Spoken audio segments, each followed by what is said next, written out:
ಎಲ್ರಿಗೂ ನಮಸ್ಕಾರ. Welcome back to my channel. ನಾನು ರಮ್ಯಾ. ಇವತ್ತು ಭಾನುವಾರ ಮಾರ್ನಿಂಗಿಂದನೇ ವ್ಲಾಗ್ನ ಶುರು ಮಾಡಿದ್ದೀನಿ. ಏನಪ್ಪ ಅಂತ ಹೇಳಿದ್ರೆ ಯುಗಾದಿ ಹಬ್ಬದ ಸ್ಪೆಷಲ್. ಇವತ್ತು ಇಡೀ ಮನೆನೇ ಕ್ಲೀನ್ ಮಾಡ್ತಾ ಇದ್ದೀವಿ. ಹಾಗೆ ಇಡೀ ನಮ್ಮ ಫ್ಯಾಮಿಲಿ ಎಲ್ಲ ಸೇರ್ಕೊಂಡು ಇವತ್ತು ನಮಗೆ ಹೆಲ್ಪ್ ಮಾಡಿಕೊಡ್ತಾ ಇದ್ದಾರೆ. ಯಾವ ರೀತಿ ಇವತ್ತು ಕ್ಲೀನ್ ಮಾಡಿದ್ವಿ ಅಂತ ಈ ವಿಡಿಯೋದಲ್ಲಿ ಶೇರ್ ಮಾಡಿದ್ದೀನಿ. ಸೊ ಎಲ್ಲೂ ಕೂಡ ಸ್ಕಿಪ್ ಮಾಡಿದೆ ವಿಡಿಯೋನ ಪೂರ್ತಿಯಾಗಿ ನೋಡಿ. ಇನ್ ಕೇಸ್ ಈ ವಿಡಿಯೋ ನಿಮ್ಗೆ ಇಷ್ಟ ಆಯಿತು ಅಂದರೆ ಲೈಕ್ ಮಾಡಿ, ಶೇರ್ ಮಾಡಿ, ಕಮೆಂಟ್ ಮಾಡಿ. ಹಾಗೆ ನಮ್ಮ ಚಾನಲ್ನ ಸಬ್ಸ್ಕ್ರೈಬ್ ಮಾಡ್ಕೊಂಡು ನೋಡಿ. ನಮ್ಮ ಮನೆಯಲ್ಲಿ ಹೇಗೆ ಅಂತ ಹೇಳಿದ್ರೆ, ಏನಾದರೂ ಡಿಪ್ ಕ್ಲೀನ್ ಮಾಡಬೇಕು ಅಂತ ಹೇಳಿದ್ರೆ ಅಣ್ಣ ತಮ್ಮ ಇಬ್ಬರು ಸೇರ್ಕೊಂಡು ನಮಗೆ ತುಂಬ ಸಪೋರ್ಟ್ ಮಾಡ್ತಾರೆ. ಇವಾಗ ನನ್ನ ತಂಗಿ ರೂಮ್ ಎಲ್ಲ ಕ್ಲೀನ್ ಮಾಡ್ಕೊಡ್ತಾಯಿದ್ರು ನನ್ನ ಮೈದ. ಹಾಗೆ ಈ ಕಡೆ ನನ್ನ ಹಸ್ಬೆಂಡು ಅಷ್ಟೇ ಕಿಟಕಿ ಎಲ್ಲ ನೀಟಾಗಿ ಕ್ಲೀನ್ ಮಾಡ್ಕೊಡ್ತಾಯಿದ್ರು. ಅಂದರೆ ತುಂಬ ಧೂಳುಗಳಿರುತ್ತೆ, ಎಷ್ಟು ಕ್ಲೀನ್ ಮಾಡಿದ್ರೂ ಅಷ್ಟೇ ರೋಡ್ ಸೈಡ್ ಆಗಿರೋದ್ರಿಂದ ತುಂಬ ಧೂಳು ಬರ್ತಾ ಇರುತ್ತೆ. ಅದು ಬೇಸಿಗೆ ಕಾಲದಲ್ಲಂತೂ ಕೇಳಲೇಬೇಡಿ, ತುಂಬ ಅಂದರೆ ತುಂಬ ಧೂಳಿರುತ್ತೆ. ನಮ್ಮ ಮನೆಯಲ್ಲಿ ಯಾವಾಗಲೂ ಹೀಗೇ, ಅಂದರೆ ಏನಾದರೂ ಡೀಪ್ ಕ್ಲೀನ್ ಮಾಡಬೇಕು ಅಂತ ಹೇಳಿದ್ರೆ ದೊಡ್ಡ ದೊಡ್ಡ ಹಬ್ಬಗಳು ಬಂದಾಗ ಈ ಥರ ಕ್ಲೀನ್ ಮಾಡೋದಿದ್ದೇ ಇರುತ್ತೆ. ಸೊ ಅವಾಗ ಇಬ್ಬರು ಅಣ್ಣ ತಮ್ಮ ಇಬ್ಬರು ಸೇರಿಕೊಂಡು ನಮಗೆ ಈ ರೀತಿ ಸಪೋರ್ಟ್ ಮಾಡಿಕೊಡ್ತಾರೆ. ಈ ಥರ ಮಾಡೋದ್ರಿಂದ ಕೆಲಸನೂ ಕೂಡ ಬೇಗ ಮುಗಿಯುತ್ತೆ. ಹಾಗೆ ನಮ್ಮೊಂದು ಬಾಂಡಿಂಗ್ ಇನ್ನಷ್ಟು ಗಟ್ಟಿ ಆಗುತ್ತೆ ಅಂತ ಹೇಳ್ತೀನಿ. ಯಾಕೆ ಅಂತ ಹೇಳಿದ್ರೆ ಹೆಣ್ಮಕ್ಳು ಪ್ರತಿಯೊಂದು ಮನೇಲೂ ಅಷ್ಟೇ ಎಲ್ಲ ಹೆಣ್ಮಕ್ಳೇ ಕೆಲಸ ಮಾಡಬೇಕಾಗಿರುತ್ತೆ. ಅಂಥದ್ರಲ್ಲಿ ಈ ರೀತಿ ಗಂಡು ಮಕ್ಳು ಕೂಡ ಸಪೋರ್ಟ್ ಮಾಡಿದ್ರೆ ಇನ್ನೂ ತುಂಬ ಖುಷಿ ಆಗುತ್ತೆ. ಹೆಣ್ಮಕ್ಳಿಗೂ ಕೂಡ ಅವರ ಒಂದು ಬಾಂಡಿಂಗ್ ಇನ್ನಷ್ಟು ಸ್ಟ್ರಾಂಗ್ ಆಗುತ್ತೆ ಅಂತ ಹೇಳ್ತೀನಿ. ಹಾಗೆ ಈ ಕಡೆ ನನ್ನ ತಂಗಿ ವಾರ್ಡ್ರೋಬ್ ಕ್ಲೀನ್ ಮಾಡ್ಕೊತಾ ಇದ್ಲು. ಬಳೆಗಳೆಲ್ಲ ತುಂಬ ಇದೆ ಅವಳ ಹತ್ರ. ಅವಳು ಮದುವೆ ಆಗಿ 6 ಇಯರ್ ಆಯಿತು. ಅವಳು ಮದುವೆ ಬಳೆನೂ ಕೂಡ ಇನ್ನೂ ಇಟ್ಟಿದ್ದಾಳೆ. ಅಷ್ಟೊಂದು ಬಳೆಗಳಿದೆ ಅವಳ ಹತ್ರ. ಸೊ ಎಲ್ಲನೂ ಕ್ಲೀನ್ ಮಾಡ್ಕೊತಾ ಇದ್ಲು. ನನ್ನ ತಂಗಿನೂ ಕೂಡ ತುಂಬಾ ಸಪೋರ್ಟ್ ಮಾಡ್ತಾಳೆ. ನನಗೇನಾದರೂ ಯೂಟ್ಯೂಬ್ ವೀಡಿಯೋಸ್ ಮಾಡಬೇಕಾದ್ರೆ ತುಂಬಾ ಎಲ್ಪ್ ಮಾಡ್ತಾಳೆ ನನಗೆ. ಅಂದರೆ ಸ್ಟಾರ್ಟಿಂಗಲ್ಲಿ ಮುಜುಗರ ಆಗ್ತಿತ್ತು ಅವಳಿಗೂ ಅಷ್ಟೇ. ವೀಡಿಯೋಸ್ಗೆಲ್ಲ ಬೇಡ, ನನಗೆ ವೀಡಿಯೋ ಮಾಡಬೇಡ ಅಂತೆಲ್ಲ ಹೇಳ್ತಿದ್ಲು. ಹಾಗೆ ನಮ್ಮ ಮನೇಲೂ ಅಷ್ಟೇ ಸ್ಟಾರ್ಟಿಂಗು ಅಷ್ಟೊಂದು ಇಷ್ಟಪಡ್ತಾ ಇರಲಿಲ್ಲ. ಇವಾಗ ತುಂಬ ಇಷ್ಟಪಡ್ತಾರೆ, ಅಷ್ಟೇ ಸಪೋರ್ಟ್ ಕೂಡ ಮಾಡ್ತಾರೆ ನನಗೆ ನಮ್ಮ ಮನೆಯಲ್ಲಿ. ಹಾಗೆ ಇಲ್ಲಿ ನೋಡ್ತಿರ್ಬೋದು ಎಷ್ಟೊಂದು ಬಳೆಗಳಿಟ್ಟಿದ್ದಾಳೆ. ಇದೊಂದಷ್ಟು ಮದುವೆ ಬಳೆನೇ ಇದೆ. ನಿಜವಾಗ್ಲೂ ತುಂಬ ನೀಟಾಗಿ ಇಟ್ಕೋತಾಳೆ ಅವಳು, ಒಂದೂ ಕೂಡ ಹಾಳು ಮಾಡ್ಕೊಳ್ಳಲ್ಲ. ಆಮೇಲೆ ಅವಳು ಜಾಸ್ತಿ ಯೂಸ್ ಮಾಡೋದಕ್ಕೆ ಹೋಗಲ್ಲ. ಏನಾದರೂ ಹೊಸ್ತೇನಾದರೂ ತಂದಿದ್ದರೆ ಹಾಗೆ ಇಟ್ಕೊಂಡಿರ್ಬೇಕು ಅವಳು. ಅದನ್ನು ಹಳೇದು ಮಾಡ್ಕೊಳ್ಳೋದಕ್ಕೆ ಇಷ್ಟಪಡಲ್ಲ. ಆದರೆ ನಾನು ಹಂಗಲ್ಲ. ಏನಾದರೂ ಹೊಸ್ದಾಗೇನಾದ್ರು ತಂದರೆ ಒಂದು ಬಟ್ಟೆ ಆಗಲಿ ಒಂದು ಬಳೆ ಆಗಲಿ, ನಾನು ಅದನ್ನು ಹಾಕ್ಕೊಬಿಡ್ಬೇಕು, ಇಲ್ಲಾಂದರೆ ನನಗೆ ಸಮಾಧಾನ ಇರಲ್ಲ. ಆದರೆ ನನ್ನ ತಂಗಿ ಹಂಗಲ್ಲ. ಏನಾದರೂ ಹೊಸ್ದಾಗೇನಾದರೂ ತಂದರೆ ಒಂದು ಡ್ರೆಸ್ ಆಗಿರ್ಬೋದು, ಸ್ಯಾರಿ ಆಗಿರ್ಬೋದು, ಒಂದು ಬಳೆ ಆಗಿರ್ಬೋದು, ಈ ಥರದ್ದು ಅವಳಿಗೆ ಅಷ್ಟೊಂದು ತಕ್ಷಣವೇ ಹಾಕ್ಕೊಂಡು ಅದನ್ನು ಶೋಕಿ ಮಾಡಬೇಕು ಅಂತ ಇಷ್ಟಪಡಲ್ಲ ಅವಳು. ಅದನ್ನ ಹಾಗೆ ಇಟ್ಕೊಂಡಿರಬೇಕು, ಹೊಸ್ದಾಗೆ ಇರಬೇಕು ಅನ್ನೋ ಥರ ಇಷ್ಟಪಡ್ತಾಳೆ ಅವಳು. ಇವತ್ತು ನನ್ನ ಮಗಳಿಗೆ ನವೋದಯ ಎಕ್ಸಾಮ್ ಇತ್ತು. ಸೊ ಅದನ್ನು ಬರೆಯೋದಕ್ಕೆ ಅಂತ ಹೋಗ್ತಾ ಇದ್ದಾಳೆ. ನಾನು ಕೂಡ ಆಲ್ ದ ಬೆಸ್ಟ್ ಹೇಳಿ ಕಳಿಸ್ದೆ. ತುಂಬ ಇಷ್ಟ ಅವಳಿಗೆ ಒಂದು ಎಕ್ಸಾಮ್ನ ಹಠ ಮಾಡಿ ಅವಳು ನಾನು ಬರಿತೀನಿ ಅಂತ ಇವತ್ತು ಹೋಗ್ತಾ ಇದ್ದಾಳೆ. ನೋಡೋಣ ಯಾವ ರೀತಿ ಬರೀತಾಳೆ ಅಂತ ಗೊತ್ತಿಲ್ಲ. ಸೊ ಆಲ್ ದ ಬೆಸ್ಟ್ ಹೇಳಿ ನಾನು ಕೂಡ ಕಳಿಸ್ದೆ. ಅವಳಿಗೆ ತುಂಬ ಇಷ್ಟ, ತುಂಬ ಇಂಟ್ರೆಸ್ಟಾಗಿ ಓದ್ತಾಳೆ ಅವಳು. ಕ್ಲಾಸ್ಗೆ ಫಸ್ಟು, ಪ್ರತಿ ವರ್ಷವೂ ಅಷ್ಟೇ ಅವಳು ಫಸ್ಟ್ ರ್ಯಾಂಕೇ ಬರೋದು. ನಿಜವಾಗ್ಲೂ ಅದೊಂದು ವಿಷಯದಲ್ಲಿ ನಾವು ಹೆಮ್ಮೆ ಪಡಬೇಕು ನನ್ನ ಮಗಳ ವಿಷಯದಲ್ಲಿ. ಇನ್ನು ನಮ್ಮ ಮನೆಯವ್ರ ವಿಷಯಕ್ಕೆ ಬಂದರೆ ಅವರಂತೂ ದೇವರು. ನಿಜವಾಗ್ಲೂ ಅವರನ್ನು ಪಡೆಯೋದಕ್ಕೆ ನಿಜವಾಗ್ಲೂ ನಾನು ತುಂಬ ಪುಣ್ಯ ಮಾಡಿದ್ದೀನಿ. ಪ್ರತಿಯೊಂದು ವಿಷಯದಲ್ಲೂ ಅಷ್ಟೇ ನನಗೆ ತುಂಬ ಸಪೋರ್ಟ್ ಮಾಡ್ತಾನೆ ಬರ್ತಾ ಇದ್ದಾರೆ. ಸೊ ಆಲ್ಮೋಸ್ಟ್ ನೀವು ನೋಡೇ ಇರ್ತೀರಾ ಅವ್ರು ಯಾವ ರೀತಿ ಸಪೋರ್ಟ್ ಮಾಡ್ತಾರೆ ನನಗೆ ಅಂತ. ಸೊ ಲಕ್ಕಿ ಅಂದರೆ ಲಕ್ಕಿಯೇ ನಾವು. ಇವಾಗ ಹಬ್ಬದ ಕೆಲಸನೂ ಕೂಡ ಶುರು ಮಾಡಿದ್ದಾಯಿತು. ಒಬ್ಬೊಬ್ಬರು ಒಂದೊಂದು ಕೆಲಸ ಮಾಡ್ಕೋತಾ ಇದ್ದೀವಿ. ಈ ಕಡೆ ನನ್ನ ತಂಗಿ ಎಲ್ಲ ಕ್ಲೀನ್ ಮಾಡ್ಕೋತಾ ಇದ್ದಾಳೆ. ಎಷ್ಟು ಕ್ಲೀನ್ ಮಾಡಿದ್ರು ಅಷ್ಟೇ, ನೀವೇ ಹೆಣ್ಮಕ್ಳಿಗೆ ಗೊತ್ತೇ ಇರುತ್ತೆ. ಈ ತಕ್ಷಣವೇ ಕ್ಲೀನ್ ಮಾಡಿರ್ತೀವಿ, ನೆಕ್ಸ್ಟ್ ಡೇನೇ ಎಲ್ಲ ಕೆದ್ದರೋಗ್ಬಿಟ್ಟಿರುತ್ತೆ. ತುಂಬ ಧೂಳು ಅಂದರೆ ಧೂಳಿರುತ್ತೆ. ಇಲ್ಲಿ ನೋಡ್ತಾ ಇರ್ಬೋದು ನಿಜವಾಗ್ಲೂ ತುಂಬ ಎಷ್ಟು ಧೂಳಿದೆ ಅಂತಂದರೆ, ಎಷ್ಟೋ ದಿನ ಆಗಿರ್ಬೋದು ಈ ಮನೆ ಕ್ಲೀನ್ ಮಾಡಿ ಅನ್ನೋ ಥರ ಇದೆ. ರೋಡ್ ಸೈಡ್ ಆಗಿರೋದ್ರಿಂದ ನಿಜವಾಗ್ಲೂ ಅಷ್ಟು ಧೂಳು ಬರುತ್ತೆ. ಸೊ ಇದು ಅಮ್ಮನ ರೂಮು. ವಾರ್ಡ್ರೋಬೆಲ್ಲ ಮೇಲ್ಗಡೆ ಎಲ್ಲ ಸಾಮಾನೆಲ್ಲ ಇತ್ತು. ಸೊ ಅದನ್ನೆಲ್ಲ ಇಳ್ಕಿ ಇವಾಗ ಮೇಲೂ ತುಂಬ ಧೂಳಾಗಿತ್ತು ಅಂತೇಳಿ ಅದನ್ನು ಕೂಡ ವ್ಯಾಕ್ಯೂಮ್ ಕ್ಲೀನರಿಂದ ಕ್ಲೀನ್ ಮಾಡ್ಕೊಳ್ತಾ ಇದ್ದಾರೆ. ಇದೊಂದು ಇರೋದ್ರಿಂದ ನಮಗೆ ನಿಜವಾಗ್ಲೂ ತುಂಬಾ ಹೆಲ್ಪ್ ಆಯಿತು. ಯಾಕೆ ಅಂತ ಇವಾಗ ನಾವು ಕ್ಲೀನ್ ಮಾಡ್ತಾ ಇರಬೇಕಾದ್ರೆ ಏನಾದ್ರು ಧೂಳು ಹೊಡೆದಾಗ ಅದು ಬೇರೆ ಕಡೆ ಹೋಗಿ ಕೂತ್ಕೊಳ್ಳುತ್ತೆ ಧೂಳು. ಸೊ ಇದು ಆ ಥರ ಅಲ್ಲ, ಎಲ್ಲ ನೀಟಾಗಿ ಕ್ಲೀನಾಗಿ ಧೂಳೆಲ್ಲ ಎಳ್ಕೊಬಿಡುತ್ತೆ. ಸೊ ತುಂಬಾ ಚೆನ್ನಾಗಿದೆ ಈ ಒಂದು ಪ್ರಾಡಕ್ಟು. ಬೇಕಿದ್ದರೆ ಲಿಂಕ್ನ ಡಿಸ್ಕ್ರಿಪ್ಷನಲ್ಲಿ ಕೊಟ್ಟಿರ್ತೀನಿ, ಬೇಕಾದ್ರೆ ಚೆಕ್ ಮಾಡಿ. ಇನ್ನು ಹ್ಯಾಂಗರಲ್ಲೂ ಕೂಡ ಬಟ್ಟೆಗಳೆಲ್ಲ ಇತ್ತು. ಅದು ಅಷ್ಟೇ ಒಂದು ಸಲ 2 ಸಲ ಹಾಕ್ಕೊಂಡಿರ್ತಾರೆ, ಹ್ಯಾಂಗ್ ಮಾಡಿಬಿಡ್ತಾರೆ. ನೆಕ್ಸ್ಟ್ ಅದನ್ನು ಕೂಡ ಎಲ್ಲ ನೀರಿಗೆ ಹಾಕಬೇಕು ಅಂತೇಳಿ ಇವಾಗ ಎಲ್ಲ ಕ್ಲೀನ್ ಮಾಡೋದಕ್ಕೆ ಎತ್ಕೋತಾ ಇದ್ದೀನಿ. 1-2 ಸಲ ಹಾಕಿರ್ತಾರೆ ಅಷ್ಟೇ, ಜಾಸ್ತಿ ಏನು ಯೂಸ್ ಮಾಡಿರೋಂಥದ್ದಲ್ಲ. 1-2 ಸಲ ಹಾಕಿ ಇಟ್ಟಿರೋದನ್ನ ಇವಾಗ ಎತ್ಕೋತಾ ಇದ್ದೀನಿ ವಾಶ್ ಮಾಡೋದಕ್ಕೆ. ಹಾಗೆ ಇನ್ನೊಂದು ವಿಷಯ ಹೇಳಲೇಬೇಕು, ನನಗೆ ಗೂಗಲ್ ಆ್ಯಡ್ಸೆನ್ಸ್ ಪಿನ್ ಬಂದಿದ್ದು ವೀಡಿಯೋ ಮಾಡಾಕಿದ್ದಲ್ವ, ತುಂಬ ಚೆನ್ನಾಗಿ ರೆಸ್ಪಾನ್ಸ್ ಬಂದಿದೆ. ತುಂಬ ಜನ ನನಗೆ ವಿಶ್ ಮಾಡಿದ್ದೀರಾ. ನಿಜವಾಗ್ಲೂ ಪ್ರತಿಯೊಬ್ಬರಿಗೂ ಅಷ್ಟೇ ತುಂಬ ಅಂದರೆ ತುಂಬ ಥ್ಯಾಂಕ್ಸ್. ಎಲ್ಲರೂ ಕಮೆಂಟ್ಸ್ನ ನೋಡಿದೆ, ತುಂಬ ಖುಷಿ ಆಯಿತು. ಸೊ ಇದೇ ಥರ ಸಪೋರ್ಟ್ ಮಾಡ್ತಾ ಇರಿ. ನಿಮಗೋಸ್ಕರ ಒಂದು ಒಳ್ಳೊಳ್ಳೆ ಕಂಟೆಂಟ್ಗಳನ್ನ ಕೊಡೋದಕ್ಕೆ ನಾವು ಕೂಡ ಟ್ರೈ ಮಾಡ್ತೀವಿ. ಸೊ ನಿಮ್ಮೆಲ್ಲರ ಸಪೋರ್ಟ್ ಇದೇ ಥರ ಇರಲಿ ಅಂತ ಕೇಳ್ಕೊತೀನಿ. 90% ಯೂಟ್ಯೂಬರ್ಸೇ ನನಗೆ ಕಮೆಂಟ್ ಹಾಕಿದ್ದಿದ್ದು. ಸೊ ನಿಮ್ಮೆಲ್ಲರ ಕನಸು ಇದೇ ಆಗಿರುತ್ತೆ, ನಮಗೆ ಯಾವಾಗ ಗೂಗಲ್ ಪಿನ್ ಬರುತ್ತೆ, ನಾವು ಯಾವಾಗ ನಮ್ಮ ಚಾನಲ್ನ ಸಕ್ಸಸ್ ಕಾಣ್ತೀವಿ ಅನ್ನೋದೊಂದು ಕನಸಾಗಿರುತ್ತೆ. ಸೊ ಅದಂತೂ ಎಲ್ರಿಗೂ ಇದ್ದೇ ಇರುತ್ತೆ. ಎಲ್ರಿಗೂ ಅಷ್ಟೇ ಒಳ್ಳೆಯದಾಗಲಿ, ಒಳ್ಳೊಳ್ಳೆ ಕಂಟೆಂಟ್ ಕೊಡಿ. ಖಂಡಿತವಾಗ್ಲೂ ನಿಮ್ಮ ಚಾನಲ್ಲು ಕೂಡ ಒಂದಲ್ಲ ಒಂದಿನ ನಿಮ್ಮ ಒಂದು ಚಾನಲ್ಲು ಕೂಡ ವೈರಲ್ ಆಗುತ್ತೆ, ಒಳ್ಳೆ ಸಕ್ಸಸ್ ಕಾಣುತ್ತೆ ಅಂತ ಹೇಳ್ತೀನಿ. ಯಾಕೆಂದರೆ ನಾನು ಸ್ಟಾರ್ಟಿಂಗಲ್ಲಿ ನನಗೂ ಅಷ್ಟೇ ಏನೇನೋ ಗೊತ್ತಿರಲಿಲ್ಲ. ಸೊ ನಾನು ಅಷ್ಟೇ ತುಂಬ ಕಷ್ಟಪಟ್ಟಿದ್ದೀನಿ, ಮಾತಾಡೋದಕ್ಕೂ ಕೂಡ ಬರ್ತಾ ಇರಲಿಲ್ಲ. ನೀವೇನಾದರೂ ಅಂದ್ಕೊಳ್ಳಿ, ನನಗೆ ಸಬ್ಸ್ಕ್ರೈಬ್ ಅನ್ನೋದು ಕೂಡ ನನಗೆ ಬರ್ತಾ ಇರಲಿಲ್ಲ, ಹಾಗೆ ಡಿಸ್ಕ್ರಿಪ್ಷನ್ ಅನ್ನೋದು ಕೂಡ ನನಗೆ ಬರ್ತಾ ಇರಲಿಲ್ಲ ನಿಜವಾಗ್ಲೂ. ಹಾಗೆ ನಾನು ಸ್ವಲ್ಪ ಇಂಗ್ಲೀಷಲ್ಲಿ ವೀಕೋ ಇರೋ ವಿಷಯನೇ ಹೇಳ್ತೀನಿ, ಯಾಕೆ ಸುಳ್ಳು ಹೇಳಬೇಕು.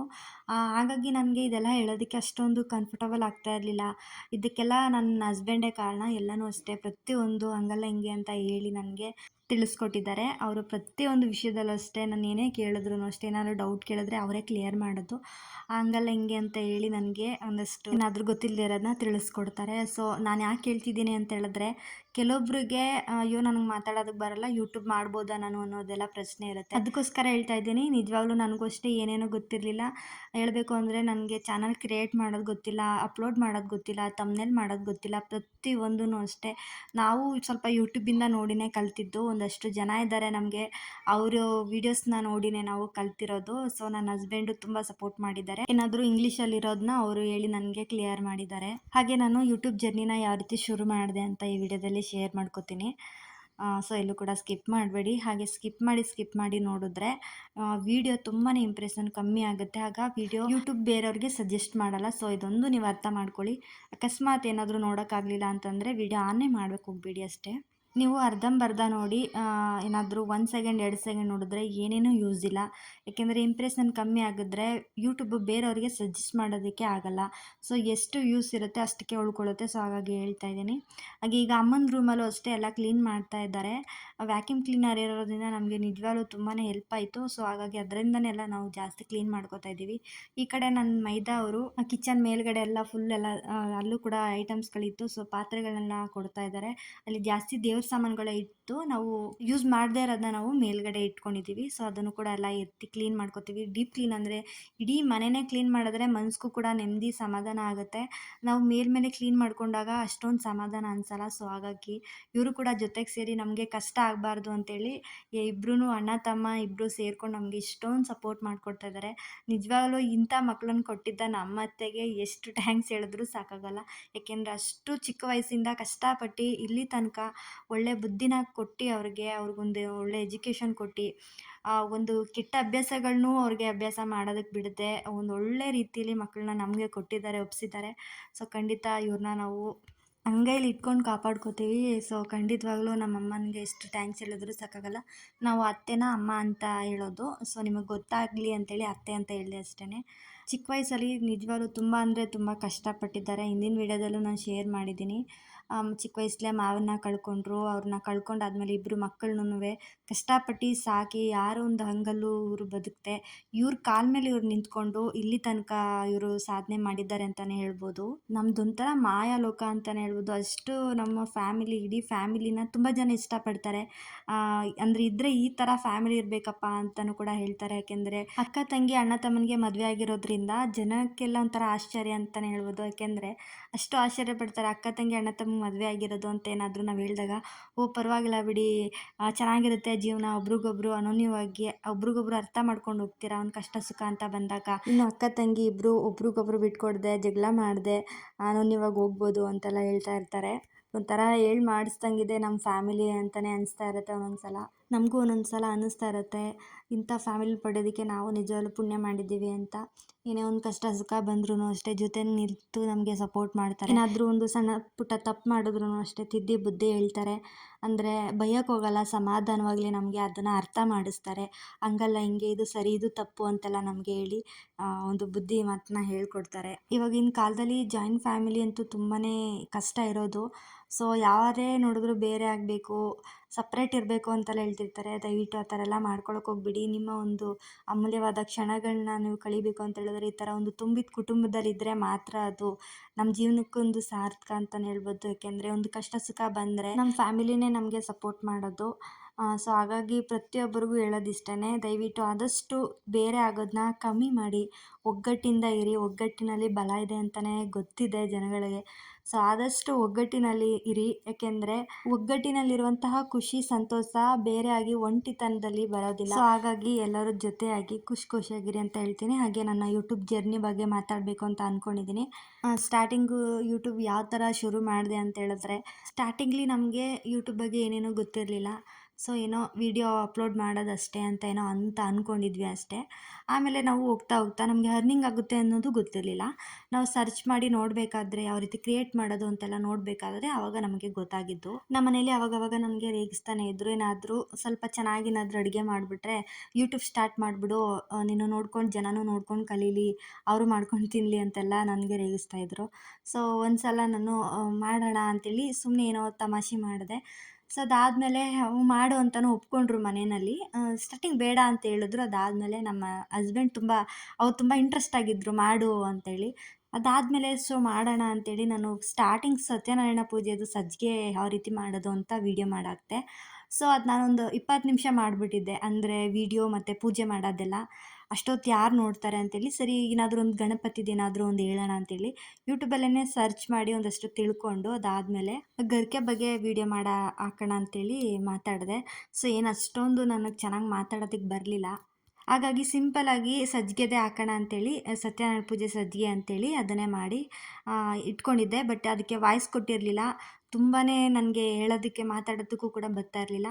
ನನ್ನ ಮನೇಲಿ ಬೇರೆ ಅರ್ಜೆಂಟು, ನನಗೆ ಈಗಲೇ ಹಾಕಬೇಕು ವೀಡಿಯೋ ಎಡಿಟ್ ಅಪ್ಲೋಡ್ ಮಾಡೋಣ ಅಂತೇಳಿ ಎಲ್ಲ ಹೇಳ್ತಾಯಿದ್ರು. ಅಪ್ಪ ಮಗಳಿಗಂತೂ ಸಿಕ್ಕಾಬಟ್ಟೆ ಕ್ಯೂರಿಯಾಸಿಟಿ, ಹಾಕಬೇಕು, ಯಾವ ರೀತಿ ರೆಸ್ಪಾನ್ಸ್ ಸಿಗುತ್ತೆ ಯೂಟ್ಯೂಬಲ್ಲಿ ನಮಗೆ ಅಂತೆಲ್ಲ ಹೇಳಿ. ಸೊ ನನಗೆ ಯಾಕೋ ಬೇಡ, ಸರಿ ಹೋಗಲ್ಲ ಅಂತೆಲ್ಲ ಅನ್ನಿಸ್ತಿತ್ತು. ಯಾಕೆಂದರೆ ಮಾತಾಡೋದಕ್ಕೆಲ್ಲ ಮುಜುಗರ ಆಗ್ತಾಯಿತ್ತು.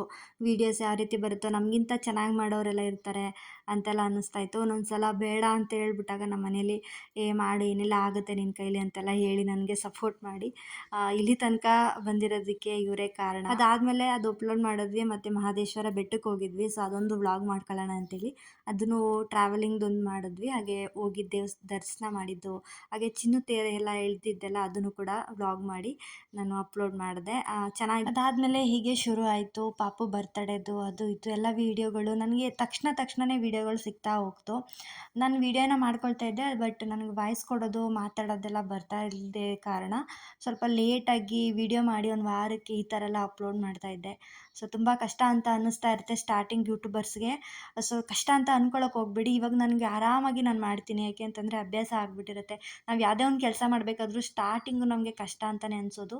ಅದು ಹೋಗ್ತಾ ಸರಿ ಹೋಗುತ್ತೆ. ಆಮೇಲೆ ನಮಗೇನೆ ಸುಲಭ ಅಂತಲೂ ಅನಿಸ್ಬಿಡುತ್ತೆ. ಯಾಕೆಂದರೆ ಸ್ಟಾರ್ಟಿಂಗ್ ನಾವು ಕಲಿಬೇಕಾದ್ರೆ ಕಲ್ತ್ಕೊಂಡು ನಾವು ಎಡಿಟ್ ಮಾಡೋದು, ವಾಯ್ಸ್ ಓವರೆಲ್ಲ ಕೊಡೋದು, ಮತ್ತು ಒಂದಷ್ಟು ರೂಲ್ಸ್ಗಳಿರ್ತವೆ, ಅದನ್ನೆಲ್ಲ ಪಾಲಿಸಬೇಕು ಅಂತ ಹೇಳಿದ್ರೆ ನಾವು ಕಲಿಬೇಕು. ಫಸ್ಟು ಕಲ್ತ್ಕೊಂಡು ಮಾಡೋದು ತುಂಬ ಕಷ್ಟ ಇರುತ್ತೆ. ಅದು ಬಿಟ್ಟರೆ ನಾವು ಕಲ್ತಾದಮೇಲೆ ನಾವು ಆರಾಮಾಗಿ ನಾವು ಯಾರನ್ನೇ ಕೇಳದೆ ನಾವು ಓನಾಗಿ ನಾವು ಮಾಡ್ಬೋದು ಅಲ್ವಾ. ಸೊ ಹಾಗಾಗಿ ಆರಾಮಾಗಿ ನಾವು ಮಾಡ್ಕೋಬೋದು. ನಾನು ವೀಡಿಯೋ ಹಾಕಿದ ತಕ್ಷಣವೇ ಫಸ್ಟ್ ನೋಡೋದು ನನ್ನ ಹಸ್ಬೆಂಡು.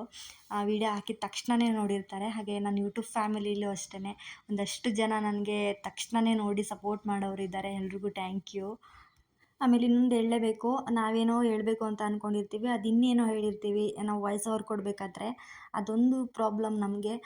ಏನಾದರೂ ಕೆಲಸ ಮಾಡಬೇಕಾದ್ರೆ ಅನ್ನಿಸ್ತಾ ಇರುತ್ತೆ, ಆ ಥರ ಮಾತಾಡಬೇಕು, ಈ ಥರ ಮಾತಾಡಬೇಕು, ಅದನ್ನೇ ನಾವು ಹೇಳ್ಕೊಂಡು ಮೈಂಡಲ್ಲಿ ಇರ್ತೀವಿ. ಬಟ್ ನಾವು ಏನಾದರೂ ವಾಯ್ಸ್ ಓವರ್ ಕೊಡಬೇಕಾದ್ರೆ ಇದೆಲ್ಲ ಪ್ರಾಬ್ಲಮ್ ಆಗ್ತಾ ಇರುತ್ತೆ. ಹೊಸ ಯೂಟ್ಯೂಬರ್ಗೆ ಗೊತ್ತೇ ಇರುತ್ತೆ ಇದು. ಆಮೇಲೆ ಒಂದಷ್ಟು ಟಿಪ್ಸ್ಗಳೇನು ಅಂತ ಹೇಳಿದ್ರೆ, ನೀವು ತಮ್ಬ್ನೇಲ್ನ ಚೆನ್ನಾಗಿ ಹಾಕಿ, ಹಾಗೆ ಟೈಟಲ್ ಕೊಡಿ. ಟೈಟಲ್ಲು ಹೇಗೆ ಕೊಡಬೇಕು ಅಂತ ಹೇಳಿದ್ರೆ, ಏನಾದರೂ ಒಂದು ಕ್ಯೂರಿಯಾಸಿಟಿ ಇರಬೇಕು, ಜನಗಳಿಗೆ ನೋಡಿ ಓಪನ್ ಮಾಡೋ ಥರ ಇರಬೇಕು, ಒಳಗಡೆ ಏನೋ ಇದೆ ವೀಡಿಯೋ ಒಳಗಡೆ ಅನ್ನೋ ಥರ ಇರಬೇಕು. ಅದಾದಮೇಲೆ ಹ್ಯಾಶ್ಟ್ಯಾಗ್ ಅಂತೂ ಕೊಡಲೇಬೇಕು. ಇದೆಲ್ಲ ನಿಮಗೆ ಗೊತ್ತಿಲ್ಲ ಅಂತ ಹೇಳಿದ್ರೆ ಯೂಟ್ಯೂಬಲ್ಲಿ ಸರ್ಚ್ ಮಾಡಿ, ಒಂದಷ್ಟು ಜನ ವೀಡಿಯೋಸ್ ಮಾಡಿ ಹಾಕಿರ್ತಾರೆ, ಅದರಲ್ಲಿ ನೋಡಿ ನೀವು ಕಲ್ತ್ಕೊಳ್ಳಿ. ಒಳ್ಳೊಳ್ಳೆ ಕಂಟೆಂಟ್ ಕೊಟ್ಟರೆ ನೋಡ್ತಾರೆ. ಅಕಸ್ಮಾತ್ ನಿಮಗೆ ವಾಚ್ ಅವರ್ ಕಮ್ಮಿ ಬರ್ತಿದೆ ಅಂದರೆ ಲೈವ್ ಶುರು ಮಾಡಿ. 1000 ಸಬ್ಸ್ಕ್ರೈಬರ್ ಇನ್ನೂ ಕಂಪ್ಲೀಟ್ ಆಗಿಲ್ಲ ಅಂತ ಹೇಳಿದ್ರೆ ಶಾರ್ಟ್ಸ್ಗಳನ್ನ ಹಾಕಿ. ಶಾರ್ಟ್ಸ್ಗಳಿಂದ ಕೂಡ ಸಬ್ಸ್ಕ್ರೈಬರ್ ಬರ್ತಾರೆ. ಬಟ್ ಅವ್ರು ಏನು ಜೆನ್ಯೂನ್ ಆಗಿ ನಮಗೆ ಸಪೋರ್ಟ್ ಕೊಡಲ್ಲ. ಬಟ್ ನಮಗೆ ಸಬ್ಸ್ಕ್ರೈಬರ್ ಬೇಕು ಅಂತ ಹೇಳಿದ್ರೆ ಈ ಥರ ಮಾಡಲೇಬೇಕು. ಶಾರ್ಟ್ಸ್ ಹಾಕೋದ್ರಿಂದ ಸಬ್ಸ್ಕ್ರೈಬರ್ ಬರ್ತಾರೆ. ಶಾರ್ಟ್ಸಿಂದ ನಮಗೆ ಯಾವುದೇ ರೀತಿ ವಾಚ್ ಅವರ್ ಕಂಪ್ಲೀಟ್ ಆಗೋಲ್ಲ. ಇದೊಂದು ನೆನಪಿಟ್ಕೊಳ್ಳಿ. ಸಬ್ಸ್ಕ್ರೈಬರ್ ಬರ್ತಾರೆ ಅಷ್ಟೇ. 1000 ಸಬ್ಸ್ಕ್ರೈಬರ್ ಆಗೋವರೆಗೂ ನೀವು ಶಾರ್ಟ್ಸ್ ಹಾಕಿ ಆಮೇಲೆ ಬೇಕಾದರೆ ಸ್ಟಾಪ್ ಮಾಡ್ಕೋಬೋದು. 1 ಇಯರ್ ಒಳಗಡೆ 1000 ಸಬ್ಸ್ಕ್ರೈಬರ್ 4000 ವಾಚ್ ಅವರ್ ಆಗಿ ನಾವು $10 ಮಾಡಬೇಕಾಗುತ್ತೆ. ಅದಾದಮೇಲೆ ಗೂಗಲ್ ಪಿನ್ ಬರೋದು ಇದು ಗೊತ್ತೇ ಇರುತ್ತೆ ಎಲ್ರಿಗೂ. ಅದಾದಮೇಲೆ ನಮಗೆ $100 ಆದಮೇಲೆ ಮಾತ್ರ ಅರ್ನಿಂಗ್ ಸ್ಟಾರ್ಟ್ ಆಗೋದು. ಸೊ ಫಸ್ಟೇ ನಮಗೆ ಈಗ ಗೂಗಲ್ ಪಿನ್ ಬಂದ ತಕ್ಷಣ ನಮಗೆ ಅರ್ನಿಂಗ್ ಏನು ಡಾಲರ್ ಕೌಂಟ್ ಆಗ್ತಾ ಇರುತ್ತೆ. $100 ಆದಮೇಲೆ ನಮಗೆ ದುಡ್ಡು ಬರೋದು. ನಾನು ಕೂಡ ಲೈವ್ ಎಲ್ಲ ಮಾಡಿನೇ ಸ್ವಲ್ಪ ವಾಚ್ ಅವರ್ ಎಲ್ಲ ಕಂಪ್ಲೀಟ್ ಮಾಡ್ಕೊಳ್ಳೋದಕ್ಕೆ ಹೆಲ್ಪ್ ಆಯಿತು. ನನಗೆ ಲೈವಲ್ಲಿ ಅಂತೂ ತುಂಬ ಒಳ್ಳೊಳ್ಳೆ ಫ್ರೆಂಡ್ಸ್ಗಳು ಸಿಕ್ಕಿದ್ದಾರೆ. ಸೊ ಇಲ್ಲಿ ಫಸ್ಟ್ ಸ್ಟಾರ್ಟಿಂಗಿಂದ ಇಲ್ಲಿವರೆಗೂ ನನಗೆ ಅಷ್ಟೇ ಸಪೋರ್ಟ್ ಕೊಟ್ಕೊಂಡು ಬಂದಿದ್ದಾರೆ.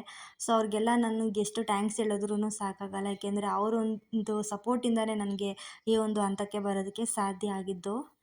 ಲೈವಲ್ಲಿ ಸಿಕ್ಕಿರೋರೆಲ್ಲ ಜೆನ್ಯೂನಾಗಿ ಸಪೋರ್ಟ್ ಕೊಡ್ತಾರೆ ಅಂತ ಹೇಳೋಕ್ಕಾಗಲ್ಲ. ಬಟ್ ಎಲ್ಲೋ ಒಬ್ಬೊಬ್ಬರು ಕಷ್ಟನ ಅರ್ಥ ಮಾಡ್ಕೊಂಡಿರ್ತಾರೆ ನೋಡಿ, ಅಂಥವರು ಖಂಡಿತ ನಮಗೆ ಸಪೋರ್ಟ್ ಕೊಟ್ಟೇ ಕೊಡ್ತಾರೆ. ಹಂಗಂತ ಯಾರೂ ಸಪೋರ್ಟ್ ಮಾಡಲ್ಲ ಅಂತ ಹೇಳ್ತಾ ಇಲ್ಲ. ಕೆಲವ್ರು ಇದ್ದಾರೆ ಸಪೋರ್ಟ್ ತುಂಬ ಸಪೋರ್ಟ್ ಕೊಡ್ತಾರೆ, ಇನ್ನು ಕೆಲವರು ಏನಷ್ಟೊಂದು ಸಪೋರ್ಟ್ ಕೊಡಲ್ಲ. ಇದನ್ನು ಮಾತ್ರ ಹೇಳ್ತೀನಿ.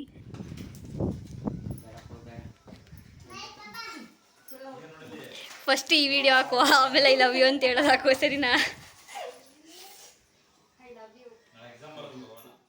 ನಾನು ಸುಮ್ಮನೆ ಅವ್ರಿಗೆ ರೋಸ್ ಕೊಟ್ಟು ಪ್ರಪೋಸ್ ಮಾಡೋಣ ಅಂತೇಳಿ ಸುಮ್ಮನೆ ತಮಾಷೆ ಮಾಡ್ತಿದ್ದೆ. ಅದೇ ಕೊಡು ಬೇಡ ಬೇಗ ಅಂತೆಲ್ಲ ಹೇಳ್ತಾಯಿದ್ರು. ಅದಕ್ಕೆ ನಾನು ಸುಮ್ಮನೆ ಆ ಥರ ಮಾಡಿದೆ ಅಷ್ಟೇ. ಅದಕ್ಕೆ ನನ್ನ ತಂಗಿ ಹಿಂಗೆ ಹಾಕು ಚೆನ್ನಾಗಿರುತ್ತೆ ಅಂತೇಳಿ ನಗ್ತಾಯಿದ್ಲು. ಸೊ ಇದೇ ಥರ ತಮಾಷೆ ಮಾಡಿಕೊಂಡು ನಾವು ಕೆಲಸ ಮಾಡಿದ್ದೇನೆ ಗೊತ್ತಾಗಲಿಲ್ಲ. ಸೊ ಎಲ್ಲನೂ ಕೆಲಸ ಮುಗಿಸ್ಕೊಂಡು ಇವಾಗ ನಮ್ಮ ರೂಮಲ್ಲಿ ಕೂಡ ಇವಾಗ ಕ್ಲೀನ್ ಮಾಡ್ಕೋಬೇಕಾಗಿತ್ತು. ಆವಾಗಲೇ ಮಾಡೋದಕ್ಕಾಗಲಿಲ್ಲ. ಇವಾಗ ಬಂದು ಇಲ್ಲೂ ಕೂಡ ಎಲ್ಲ ಕ್ಲೀನ್ ಮಾಡ್ಕೊಂಡ್ವಿ. ಇವಾಗ ನೋಡಿ ಇದರಲ್ಲಿ ಎಷ್ಟೊಂದು ಕಸ ಇದೆ ಅಂತೇಳಿ. ಸೊ ತುಂಬ ಚೆನ್ನಾಗಿ ನಮಗೆ ಯೂಸ್ ಆಯ್ತಿದ್ದು. ತುಂಬ ಅಂದರೆ ತುಂಬ ಹೆಲ್ಪ್ ಆಯಿತು. ಇಲ್ಲಿ ನೋಡ್ತಾ ಇರ್ಬೋದು ಒಳಗಡೆ ಧೂಳು ದುಂಬು ಇರುತ್ತೆ ನೋಡಿ, ಅದು ಮತ್ತು ಕಸ ಕಲ್ಲು ಮಣ್ಣು ಏನೇ ಇದ್ರೂ ಸಹ ಇದು ಎಳ್ಕೊಬಿಟ್ಟಿರುತ್ತೆ. ತುಂಬ ಅಂದರೆ ತುಂಬ ಚೆನ್ನಾಗಿದೆ ಇದೊಂದು ಪ್ರಾಡಕ್ಟ್. ಬೇಕಿದ್ದರೆ ಲಿಂಕ್ನ ಡಿಸ್ಕ್ರಿಪ್ಷನಲ್ಲಿ ಕೊಟ್ಟಿರ್ತೀನಿ, ಒಮ್ಮೆ ಚೆಕ್ ಮಾಡಿ. ಏನಾದರೂ ಬೇಕು ಅಂದರೆ ನೀವು ಕೂಡ ಪರ್ಚೇಸ್ ಮಾಡ್ಬೋದು. ಸೊ ಇಲ್ಲಿ ನೋಡ್ತಾ ಇರ್ಬೋದು ಎಷ್ಟೊಂದು ಧೂಳಿದೆ ಅಂತ. ಮೇಲೆಲ್ಲ ನಾವು ಧೂಳು ಹೊಡೆದ್ರಾಗ ಬೇರೆ ಕಡೆ ಎಲ್ಲ ಬಂದು ಕೂತ್ಕೊಬಿಡುತ್ತೆ, ಅದೆಲ್ಲ ಕಷ್ಟನೇ ಇರಲ್ಲ. ಸೊ ಹಾಗಾಗಿ ಅದನ್ನು ಕೂಡ ಎಲ್ಲ ಕ್ಲಿಯರ್ ಮಾಡಿ ಇವಾಗ ಮತ್ತೆ AC ಸ್ವಲ್ಪ ಎಲ್ಲ ಧೂಳಾಗ್ಬಿಟ್ಟಿತ್ತು ಅಂತ ಇದನ್ನು ಕೂಡ ಕ್ಲೀನ್ ಮಾಡ್ಕೊತಾ ಇದ್ವಿ. ಇದರಲ್ಲಿ ನೋಡ್ತಾ ಇರ್ಬೋದು ಏನು ನೀಟಾಗಿದೆ ಅಂತಲೇ ಅನ್ನಿಸ್ತಿದೆ. ಬಟ್ ಎಷ್ಟೊಂದು ಧೂಳಿದೆ ಗೊತ್ತಾ. ಇದು ಏನಾದರೂ ಬ್ಲಾಕ್ ಆದರೆ ತುಂಬ ಕಷ್ಟ ಅಂತ ಹೇಳ್ತಾರೆ. ಅಂದರೆ AC ಬ್ಲಾಸ್ಟ್ ಆಗೋ ಚಾನ್ಸಸ್ ಇರುತ್ತೆ ಅಂತಲೂ ಕೂಡ ಹೇಳ್ತಾರೆ. ಸೊ ಹಾಗಾಗಿ ಇದನ್ನು ಎಲ್ಲ ಕ್ಲೀನ್ ಮಾಡ್ಕೊಳ್ಳೋಣ ಅಂತ ಇವಾಗ ಬ್ರಷ್ ಇರುತ್ತೆ ನೋಡಿ, ಅದರಿಂದ ಇವಾಗ ಕ್ಲೀನ್ ಮಾಡ್ಕೊತಾ ಇದ್ದೀವಿ. ಮಂತ್ಲಿ ನಾವು ಈ ರೀತಿ ಕ್ಲೀನ್ ಮಾಡ್ಕೊತಾನೆ ಇರಬೇಕು AC ಇಲ್ಲಾಂದರೆ ಏನಾದರೂ ಪ್ರಾಬ್ಲಮ್ ಆಗೋ ಚಾನ್ಸಸ್ ಇರುತ್ತೆ ಅಂತ ಹೇಳಿದ್ದಾರೆ. ಸೊ ಹಾಗಾಗಿ ನಾವು ಯಾವಾಗಲೂ ಕ್ಲೀನ್ ಮಾಡ್ಕೊತಾನೆ ಇರ್ತೀವಿ. ಇಲ್ಲಿ ನೋಡ್ತಾ ಇರ್ಬೋದು ಎಷ್ಟೊಂದು ಧೂಳು ಬಂದಿದೆ ಅಂತ.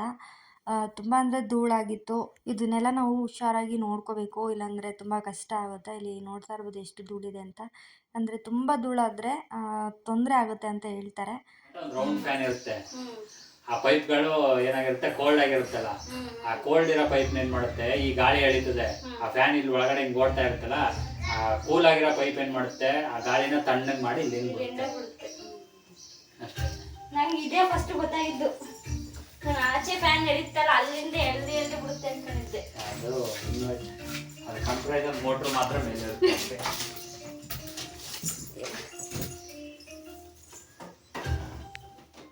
ಅದಾದಮೇಲೆ ನೆಕ್ಸ್ಟ್ ಇವಾಗ ಮಂಚದ ಕೆಳಗಡೆ ಸ್ವಲ್ಪ ಎಲ್ಲ ಬೆಸಿಟ್ಟು ದಿಂಬೆಲ್ಲ ಇತ್ತು, ಅದನ್ನು ಕೂಡ ಕ್ಲೀನ್ ಮಾಡ್ಕೊಳ್ಳೋಣ ಅಂತ ಇವಾಗ ಮಾಡ್ಕೋತಾ ಇದ್ದೀವಿ. ಜಾಸ್ತಿ ಇದನ್ನ ಯೂಸೇ ಮಾಡಲ್ಲ, ಓಪನ್ ಕೂಡ ಮಾಡಲ್ಲ. ಆದರೂ ತುಂಬ ಅಂದರೆ ತುಂಬ ಧೂಳಾಗಿರುತ್ತೆ. ಹಬ್ಬ ಯಾಕಾದ್ರೂ ಹಬ್ಬ ಬರುತ್ತೋ ಅನ್ಸುತ್ತೆ ನಿಜವಾಗ್ಲೂ. ಇದೆಲ್ಲ ಕ್ಲೀನ್ ಮಾಡೋದು ಸಾಕು, ಹಬ್ಬ ಮಾಡೋದು ಸಾಕು ಅನ್ನಿಸ್ತು. ಹಬ್ಬದ ದಿನ ಎಂಜಾಯ್ ಮಾಡೋದೇ ಒಂದು ಖುಷಿ ಇರುತ್ತೆ ಅಲ್ವಾ. ಸೊ ಹಾಗಾಗಿ ಇದನ್ನೆಲ್ಲ ಮಾಡಿದ್ರೆ ಮನ್ಸಿಗೂ ಕೂಡ ನೆಮ್ಮದಿ ಆಗುತ್ತೆ, ಹಾಗೆ ಮನೆಯೂ ಕೂಡ ನೀಟ್ ಆಗುತ್ತೆ. ಮನೆ ನೀಟಿದ್ದರೆ ನಮ್ಮ ಮನಸ್ಸು ಕೂಡ ನೀಟ್ ಇರುತ್ತೆ ಅಂತ ಹೇಳ್ತಾರೆ. ಸೊ ಹಾಗಾಗಿ ಇಲ್ಲೂ ಕೂಡ ಎಲ್ಲ ಕ್ಲೀನ್ ಮಾಡ್ಕೊತಾ ಇದ್ವಿ. ಇಲ್ಲೂ ಅಷ್ಟೇ ಧೂಳು ಹೊಡೆಯೋ ಅವಶ್ಯಕತೆನೇ ಇಲ್ಲ. ಕಸ ಎಲ್ಲ ಇದೆ ಎಳ್ಕೊಬಿಡ್ತು. ತುಂಬ ಚೆನ್ನಾಗಿದೆ ಒಂದು ಪ್ರಾಡಕ್ಟ್ ಇರೋದಕ್ಕೆ ನಾವು ಬಚಾವಾದ್ವಿ. ಇಲ್ಲಾಂದರೆ ತುಂಬ ಕೈಯಲ್ಲೇ ಮಾಡಬೇಕು ಅಂದರೆ ತುಂಬ ಕಷ್ಟ ಆಗ್ತಾಯಿತ್ತು. ನೋಡ್ತಾ ಇರ್ಬೋದು ಇಲ್ಲಿ ಮಣ್ಣನ್ನು ಸಹ, ಕಲ್ಲು ಮಣ್ಣು ಏನೇ ಒಂದು ಪೇಪರ್ ಇದ್ರೂ ಸಹ ಎಲ್ಲನೂ ಕೂಡ ಧೂಳೆಲ್ಲ ಎಳ್ಕೊಬಿಡುತ್ತೆ. ಒಂದು ಸ್ವಲ್ಪ ಸಹ ಮಣ್ಣಿರಲ್ಲ, ಅಷ್ಟು ನೀಟಾಗಿ ಕ್ಲೀನ್ ಆಗುತ್ತೆ. ಹಾಗೆ ಯೂಟ್ಯೂಬ್ ಬಗ್ಗೆ ಏನಾದರೂ ಡೌಟ್ ಇದ್ದರೆ ನೀವೂ ಕೂಡ ಕೇಳಿ, ನನಗೆ ಗೊತ್ತಿರೋಷ್ಟು ನಾನು ತಿಳಿಸ್ಕೊಡ್ತೀನಿ. ಹಾಗಂತ ನಾನೇನೋ ದೊಡ್ಡ ಯೂಟ್ಯೂಬ್ ಏನಲ್ಲ, ದೊಡ್ಡ ಕ್ರಿಯೇಟರು ಅಲ್ಲ. ಸೊ ನಮಗೇನು ಗೊತ್ತೋ ಅದನ್ನು ಇನ್ನೊಬ್ಬರಿಗೆ ತಿಳಿಸ್ಕೊಳ್ಳೋದ್ರಲ್ಲಿ ತಪ್ಪೇನಿಲ್ಲ ಅಲ್ವಾ. ಸೊ ಹಾಗಾಗಿ ಹೇಳ್ಕೊಡ್ತೀನಿ. ನನಗೆ ಗೊತ್ತಿಲ್ಲದಿರೋದನ್ನ ನನ್ನ ಹಸ್ಬೆಂಡ್ನ ಕೇಳಿ ಬೇಕಿದ್ರೆ ನಿಮಗೆ ತಿಳಿಸ್ಕೊಡ್ತೀನಿ. ಏನಾದರೂ ಡೌಟ್ ಇದ್ದರೆ ಆರಾಮಾಗಿ ಕೇಳಿ. ಆಮೇಲೆ ಮ್ಯೂಸಿಕ್ ಎಲ್ಲ ಹಾಕೋಕ್ಕೆ ಹೋಗ್ಬಿಡಿ ದಯವಿಟ್ಟು. ಮ್ಯೂಸಿಕ್ ಹಾಕೋದ್ರಿಂದ ತುಂಬಾ ಪ್ರಾಬ್ಲಮ್ ಆಗುತ್ತೆ ಚಾನಲ್ಗೆ. ಸೊ ನನಗೆ ಇದುವರೆಗೂ ಯಾವುದೇ ರೀತಿ ಪ್ರಾಬ್ಲಮ್ ಬಂದಿಲ್ಲ. ಯಾಕೆ ಅಂತಂದರೆ ನಾನು ಯಾವುದೇ ರೀತಿ ಮ್ಯೂಸಿಕ್ಕು ಬೇರೆ ಒಂದು ವೆಬ್ಸೈಟಿಂದಾಗಲಿ ಆ್ಯಪಿಂದಾಗಲಿ ಮ್ಯೂಸಿಕ್ ಹಾಕೋದು ಸಾಂಗ್ ಹಾಕೋದು ಮಾಡಿಲ್ಲ. ಹಾಗೆ ಕಾಪಿ ಮಾಡಿಲ್ಲ. ಕಾಪಿ ಮಾಡಿ ಹಾಕಬಾರ್ದು ಬೇರೆಯವರ ಒಂದು ಚಾನಲ್ನಲ್ಲಿ. ಸೊ ನಮ್ಮ ಒಂದು ಓನ್ ಕಂಟೆಂಟ್ ಆಗಿದ್ದರೆ ಖಂಡಿತ ಏನೂ ಪ್ರಾಬ್ಲಮ್ ಆಗೋಲ್ಲ. ಬಟ್ ಏನಾದರೂ ಮ್ಯೂಸಿಕ್ ಹಾಕಿರೋದಾಗಿರ್ಬೋದು, ಬೇರೆಯವ್ರದ್ದು ಕಂಟೆಂಟ್ನ ತೊಗೊಂಡು ಬಂದು ಸೇಮ್ ಅವ್ರದ್ದು ಹೇಗಿದೆ ಅದನ್ನೇ ಕಾಪಿ ಮಾಡಿ ಹಾಕೋದು, ಈ ಥರ ಎಲ್ಲ ಮಾಡೋ ಹಾಗಿಲ್ಲ. ನಾನು ಇದು ಯಾವುದೇ ರೀತಿ ಮಾಡಿಲ್ಲದೆ ಇರೋದ್ರಿಂದ ನನಗೆ ಆರಾಮಾಗಿ ಒಂದೇ ವಾರದಲ್ಲಿ ಗೂಗಲ್ ಪಿನ್ ಬಂತು. ಸೊ ಮೋನೋ ಆಗೋದಕ್ಕೂ ಕೂಡ ಹೆಲ್ಪ್ ಆಯಿತು. ಸೊ ಹಾಗಾಗಿ ಹೇಳ್ತಾ ಇದ್ದೀನಿ, ಖಂಡಿತವಾಗ್ಲೂ ನಿಮಗೂ ಕೂಡ ಇದೇ ಥರ ಆಗಬೇಕು ಅಂತಂದರೆ ಒಂದು ರೂಲ್ಸ್ ಇರುತ್ತಲ್ವ, ಸೊ ಅದನ್ನೆಲ್ಲ ನೀವು ಫಾಲೋ ಮಾಡಿ. ಫಾಲೋ ಮಾಡಿದ್ರೆ ಖಂಡಿತವಾಗ್ಲೂ ನಿಮ್ಮದೂ ಕೂಡ ಸಕ್ಸಸ್ ಆಗೇ ಆಗುತ್ತೆ ಅಂತ ಹೇಳ್ತೀನಿ. ಈ ವಿಡಿಯೋನ ಇಲ್ಲಿಗೆ ಎಂಡ್ ಮಾಡ್ತಾ ಇದ್ದೀನಿ. ಇಲ್ಲಿ ನೋಡ್ತಾ ಇರ್ಬೋದು ನಮ್ಮ ಒಂದು ಮನೆ ಪಳ ಅಂತ ಹೊಳಿತಿದೆ. ಸೊ ಎಲ್ಲರೂ ಸೇರಿಕೊಂಡು ಈ ರೀತಿ ಕ್ಲೀನ್ ಮಾಡಿದ್ದೀವಿ. ಸೊ ಈ ವಿಡಿಯೋ ನಿಮ್ಗೆ ಇಷ್ಟ ಆಗಿದೆ ಅಂತ ಅನ್ಕೋತೀನಿ. ಇಷ್ಟ ಆಗಿದ್ದರೆ ಲೈಕ್ ಮಾಡಿ, ಶೇರ್ ಮಾಡಿ, ಕಮೆಂಟ್ ಮಾಡಿ. ಇನ್ನೂ ಯಾರೆಲ್ಲ ನಮ್ಮ ಚಾನಲ್ನ ಸಬ್ಸ್ಕ್ರೈಬ್ ಮಾಡದೆ ನೋಡ್ತಾ ಇದ್ದೀರಾ ದಯವಿಟ್ಟು ಸಬ್ಸ್ಕ್ರೈಬ್ ಮಾಡ್ಕೊಂಡು ಸಪೋರ್ಟ್ ಮಾಡಿ ಅಂತ ಹೇಳ್ತಾ, ಸೊ ಇಲ್ಲಿವರೆಗೂ ನೋಡಿರೋರಿಗೆ ತುಂಬ ಹೃದಯದ ಧನ್ಯವಾದಗಳು. ದಯವಿಟ್ಟು ಕೊನೆಯವರೆಗೂ ನೋಡಿರೋರು ಒಂದು ಲೈಕ್ ಕೊಟ್ಟು ಒಂದು ಹಾರ್ಟ್ ಆದರೂ ಕೊಟ್ಟು ಹೋಗಿ. ನಮಗೂ ಕೂಡ ಖುಷಿ ಆಗುತ್ತೆ, ಮುಂದೆ ವೀಡಿಯೋಸ್ ಮಾಡಬೇಕು ಅನ್ನೋ ಒಂದು ಭರವಸೆ ಬರುತ್ತೆ. ಸೊ ಈ ವಿಡಿಯೋನ ಇಲ್ಲಿಗೆ ಎಂಡ್ ಮಾಡ್ತಿದ್ದೀನಿ. Thank you so much.